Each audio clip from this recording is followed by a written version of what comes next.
Troisième essai. C'est le, c'est le troisième essai de live. On va y arriver ce matin. Bonjour. Bonjour à tous. 17 mars, 17e jour de live. C'est pas gagné hein, pour qu'il soit terminé celui-ci parce que ça fait déjà 3 fois que je le recommence. Hier, j'ai eu un petit souci. Je voyais pas vos interactions, je voyais pas vos questions, enfin les échanges que vous aviez. Je ne vous voyais pas vous connecter non plus. Donc je ne sais pas si aujourd'hui ça va fonctionner. Éventuellement, faites-moi un petit coucou quand vous arrivez. Je suis en train de perdre ma voix du coup. Peut-être qu'il ne faut pas que je parle en fait aujourd'hui. Peut-être que c'est ça. Alors, bon, je vais commencer. Donc je ne sais pas si vous êtes là. Je ne sais pas si ça fonctionne. C'est pas grave. On verra après. C'est pas grave. Allez, je me lance. Je le fais. Bon, bonjour à tous, j'espère que vous allez bien. Aujourd'hui, je voulais qu'on parle des limites. Vous savez qu'il y a quelques jours, on a parlé des besoins et des envies, qu'il était important de les communiquer, qu'il était important de respecter ses propres besoins, ses envies. Aujourd'hui, on va parler des limites à poser, des limites que vous définissez pour vous et qui sont comme un petit garde-fou, qui sont des petits garde-fous. En tout cas qui sont importantes et c'est important de se poser la question quelles sont vos propres limites. Alors pour plein de raisons je vais parler de ça et notamment pour un échange que j'ai eu hier, une interaction un petit peu compliquée avec une personne qui faisait partie de mes contacts et j'ai trouvé intéressant de parler aujourd'hui des limites justement pour ça. Alors je sais pas si quelqu'un veut bien me marquer juste un petit coucou, c'est juste pour voir parce que je vois qu'il y a des gens connectés. Mais je vois pas les noms défiler comme d'habitude hein.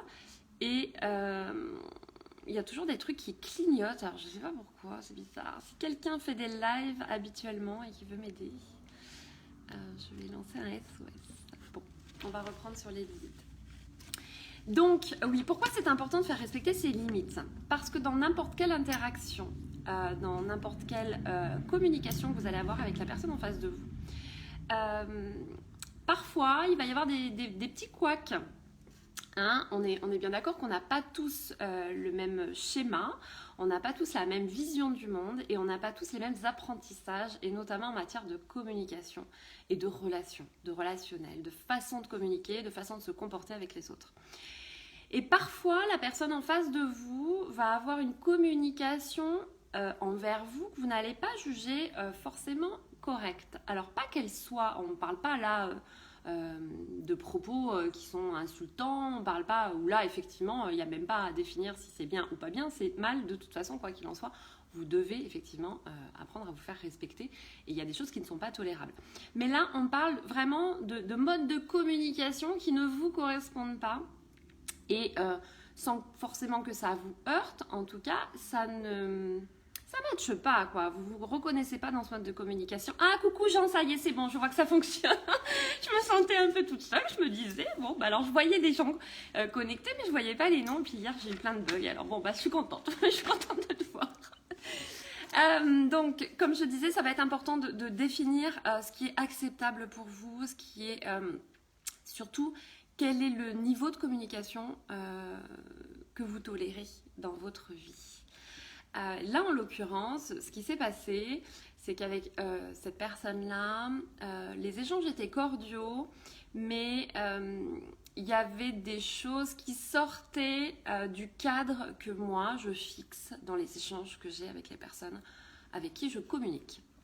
Donc, j'ai prévenu gentiment la semaine dernière, j'ai prévenu que c'était important de rester sur une base correcte, en tout cas correcte par rapport à ce que moi, je souhaitais.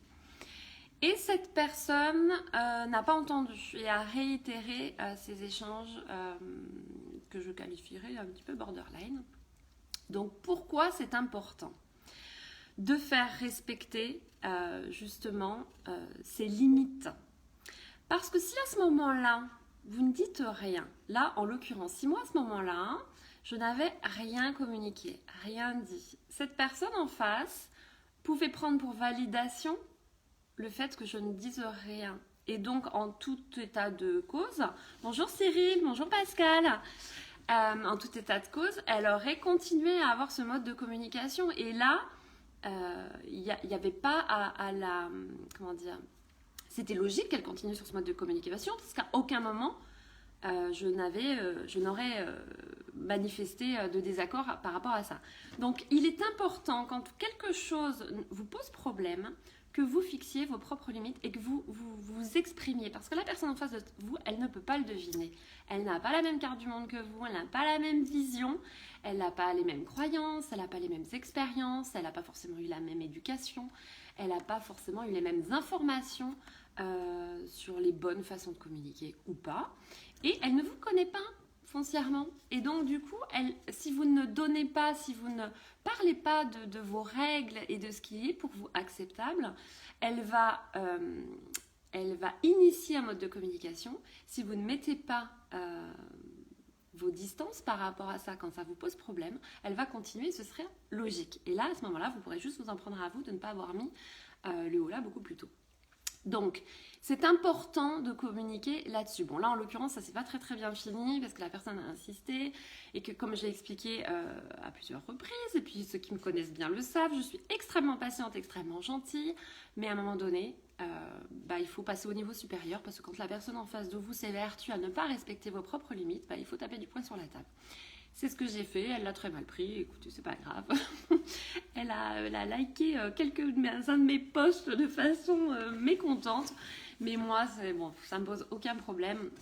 On sait aussi que les réseaux sociaux, ça favorise ce type de comportement parce qu'effectivement, il y a cette distance et il faut juste l'accepter dans la mesure où, on n'est pas tous faits de la même façon. Alors quand je dis l'accepter, il faut juste comprendre que ça fait partie du jeu. Par contre, à vous, encore une fois, de bien déterminer quelles sont les limites que vous posez et ce qui est acceptable pour vous, ce qui ne l'est pas. Là, en l'occurrence, moi, j'ai exprimé le fait que c'était pas acceptable. Bon, ça a mis fin à cette relation et c'est très très bien parce qu'encore une fois, moi, je ne cherche pas à avoir énormément de monde. Alors, il se trouve que vous êtes très nombreux à me suivre et je vous en remercie. Vraiment, je suis extrêmement touchée et bluffée souvent même de voir autant de personnes qui me suivent. Donc, merci pour ça. Mais encore une fois, moi, ce qui m'intéresse, c'est que les personnes qui me suivent soient raccord avec mes énergies. Et mes énergies, elles ne contentent pas tout le monde. Et moi, je ne cherche pas à contenter tout le monde. Je cherche à avoir dans mon cercle des personnes qui, alors pas forcément qui me ressemblent, mais en tout cas qui comprennent cette énergie que j'ai et qui la valident. S'ils ne la valident pas, c'est OK pour sortir du cercle. Encore une fois, on est 7 milliards sur Terre, on ne peut pas plaire à tout le monde. Et moi, ce que je cherche surtout, c'est à être la plus authentique possible. Donc avec mes défauts, avec mes qualités. Et là, en l'occurrence, je suis extrêmement bienveillante. Vous savez que je suis extrêmement patiente. Mais il y a des limites à ne pas dépasser. Et quand elles sont dépassées, il faut savoir taper du poing sur la table. Et donc, pour prendre cette expérience et une discussion que j'ai eue ce matin également avec une personne qui, dans sa communication amoureuse, a quelques petits soucis, effectivement, parce qu'elle ne se fait pas entendre, c'est vraiment important de réitérer ce qu'il est acceptable pour vous et ce qui ne l'est pas. Encore une fois, vous êtes responsable de la façon dont vous allez vous exprimer. D'accord ? Après, en face, la façon dont c'est perçu, il faut espérer que ce soit entendu, il faut espérer que ce soit mis en place. Vous pouvez éventuellement réitérer une fois, 2 fois, 3 fois. Après, c'est à vous de voir jusqu'à quel point vous êtes capable d'attendre. Mais il va falloir comprendre qu'à un moment donné, la personne en face de vous, elle doit respecter vos besoins, vos envies, mais surtout vos limites. Et ça, c'est vraiment important. Encore une fois, on n'a pas tous eu la même façon de percevoir les choses, la même éducation, le même chemin, et donc on n'a pas, encore une fois, c'est une question de code. Donc voilà, et puis si vraiment, si vraiment en étant dans la bienveillance ça ne marche pas, on supprime les interactions. Les interactions, pas les gens. On supprime pas les gens. Des fois c'est tentant, et ça on le fait pas. Bon, j'arrête là, j'espère que ça a été très clair, mais encore une fois, les besoins sont à respecter. Les envies, les besoins et les envies sont à mettre en priorité et faites respecter vos limites. C'était le message du jour. Le deuxième message du jour, c'est que le café coaching a lieu à 13h30. Vous savez, il y a plus d'1 an, j'avais lancé les cafés coaching. On se retrouvait dans des cafés du département des Pyrénées-Orientales et puis c'était vraiment sympa, c'était des moments d'échange. Et c'est vrai que là, je les reprends sur Zoom. On va se retrouver autour d'un café, alors qui ne sera pas virtuel, on aura chacun notre petit café, mais derrière nos écrans. Donc, je remettrai le lien sous cette publication. Vous pouvez vous inscrire jusqu'à 13h ou même 13h30. Je ferai rentrer jusqu'à 13h35. Et vous pouvez rester 5-10 minutes si vous avez envie. C'est vraiment pour casser cette barrière du virtuel, pouvoir discuter ensemble, échanger. Et puis ça vous donnera aussi l'occasion de poser vos questions sur des problématiques de coaching ou des problèmes de vie personnelle. Et que je puisse effectivement interagir avec vous. Coucou Cynthia. Et donc n'hésitez pas. Alors je ne sais pas encore quelle fréquence je vais lancer ces cafés coaching parce que j'ai déjà eu des retours. Donc des personnes qui s'inscrivent. Ou des personnes qui m'ont fait des retours en me disant que c'était un petit peu compliqué pour certains, 13h30. Donc il est possible que je lance des apéros coaching, des apéros coaching sur Zoom. Donc je vais regarder, je vais voir par rapport à mon planning.